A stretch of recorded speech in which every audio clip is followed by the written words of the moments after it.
இல்ல அவங்கள தமிழ் பேச சொல்றதும் எந்த மொழியை திணிச்சாலும். நடிகர் பிரதீப் ரங்கநாதனுடைய எல்ஐகே திரைப்படத்துடைய ரிலீஸ் விழாவில் அவர் பேசியிருக்கிற ஒரு கருத்து, எந்த மொழியா இருந்தாலும் மொழியை திணிக்கக்கூடாது அப்படின்னு சொல்லியிருக்கிற கருத்து, அதனுடைய பின்னணியில நிறைய விவாத பொருள் எழுந்திருக்கு.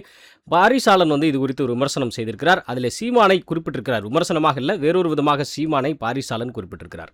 அதில் சீமான திரைப்படத்தில் என்ன கதாபாத்திரத்திலே நடித்திருக்கிறார், எல்ஐகே அப்படிங்கிற அந்த திரைப்படத்தினுடைய பின்னணி என்ன? இயக்குனர் மற்றும் நடிகர் பார்த்திபன் ஏற்கனவே கொஞ்ச நாட்களுக்கு முன்பு தான் ஒரு நாயுடு அப்படின்னு சர்ச்சை பேச்சை பேசியிருந்தார். இப்போது அவர் சீமான் தோன்றக்கூடிய, சீமானை பாராட்டக்கூடிய அதே ஒரு நிகழ்வில் பார்த்திபன் பங்கு பெற்று சீமானை பாராட்டி இருக்கிறார்.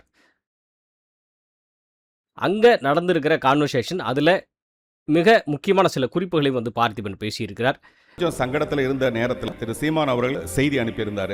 இதனுடைய பின்னணி என்ன, இதை எப்படி மக்கள் பார்க்குறாங்க அப்படிங்கிற பல கண்ணோட்டங்களை, கருத்துக்களை இந்த ஒரு காணொலியை விரிவாக பேசிடுவோம்.